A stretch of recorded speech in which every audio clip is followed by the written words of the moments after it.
Hello everyone, welcome to Srijo kitchen. ఈరోజు వీడియోలో Sri Rama Navami special ప్రసాదాలు సింపుల్గా చాలా టేస్టీగా ఎట్లా చేసుకోవాలో చూసేద్దాం. ముందుగా ఆవ పులిహోర కోసం ఒక మిక్సీ జార్లోకి 2 స్పూన్ల ఆవాలు, కొన్ని వేయించిన మెంతులు, ఒక 2 ఎండుమిర్చి, కొంచెం దొడ్డు వేసి ఇట్లా గ్రైండ్ చేసి పక్కన పెట్టుకోవాలి.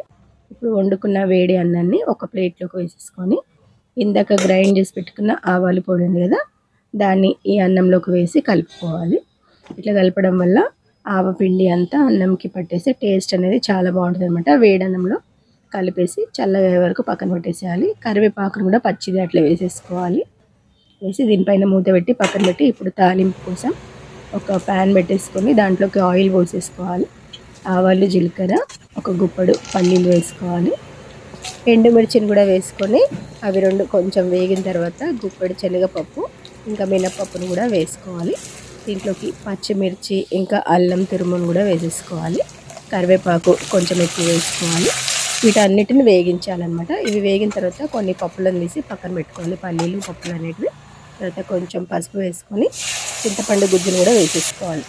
తర్వాత చిటికడంతా బెల్లం పౌడరు, కొంచెం ఉప్పును కూడా వేసేసుకొని ఈ చింతపండు అంతా దగ్గరికి అయ్యే వరకు అట్లా కలుపుతూ ఉడికించుకోవాలి. చూసిన కదా, మొత్తం అట్లా దగ్గరికి అయిపోయిన తర్వాత దించేసి ఇప్పుడు అన్నం కలిపి పెట్టుకున్నాం కదా, ఈ అన్నంని మొత్తం ఈ పులిహోర పులుసు దాంట్లోకి వేసేసుకోవాలి. పైనుంచి ఇందాక తీసి పెట్టుకున్న పల్లీలు, పప్పులు ఉన్నాయి కదా, వీటన్నిటిని వేసేసి పులిహోర మొత్తం అట్లా కలిపేసుకోవాలి. చాలా చాలా టేస్టీగా ఉంటుంది. ప్రసాదం, గుడిలో పెట్టే ప్రసాదం ఎట్లుంటుందో అట్లనే ఉంటుంది అనమాట. శ్రీరామనవమికి తప్పకుండా ట్రై చేయండి. నెక్స్ట్ వడపప్పు పానకము చాలా సింపుల్గా చేసుకోవచ్చు. ముందుగా పెసరపప్పుని నానబెట్టేసుకోవాలి. మంచిగా కడిగేసి ఒక 10-15 నిమిషాలలో నానిపోతుంది అనమాట. పానకం కోసం ఒక బౌల్లోకి బెల్లం పౌడర్ వేసుకొని వాటర్ని పోసి అది మంచిగా కరిగే వరకు కలిపేసుకొని వడపోసేసుకోవాలి. దీంట్లోకి ఒక ఇలాచీ, మిరియాలు, సొంటి దాన్ని దంచేసి ఇట్లా పౌడర్ లాగా చేసి వేసేసుకోవాలి. అంతే, పానకం అయితే ఇట్లా రెడీ అయిపోతుంది. ఇప్పుడు ఒక గ్లాస్లోకి వేసేసుకొని తులసాకు ఉంటే అవి వేసేసుకోవాలి. ఇక్కడ వడపప్పు కూడా ఒక బౌల్లోకి వేసుకొని పైనుంచి కొంచెం బెల్లం పొడి వేసేసుకుంటే మనకి వడపప్పు పానకం అయితే రెడీ అయిపోతుంది. నెక్స్ట్ చలిపొడి చేసుకోవడం చూద్దాం. పొడిపిండితోనే చాలా ఈజీగా చేసుకోవచ్చు.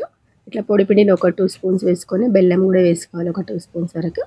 నెయ్యిని వేసి ఈ పొడిపిండిని అంతా కలిపేసుకొని దీంట్లో కాచి చల్లార్చిన పాలను పోసుకొని మంచిగా అట్లా కలిపేసుకోవాలి. ముద్దలాగా అయిపోతుంది అనమాట. పాలు కొంచెం కొంచెం చూస్తూ పోసుకోవాలి.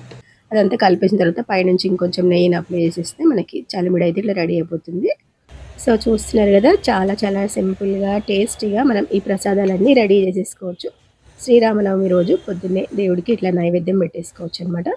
వీడియో నచ్చితే తప్పకుండా ట్రై చేయండి. అండ్ లైక్ చేయండి, షేర్ చేయండి, సబ్స్క్రైబ్ చేసుకోండి, హైప్ చేయండి. ఇక్కడ వరకు వీడియో చూసిన వాళ్ళందరికీ చాలా చాలా థ్యాంక్స్. మళ్ళీ ఇంకో మంచి వీడియోతో ముందుకు వచ్చేసి అందరికీ బాయ్ బాయ్.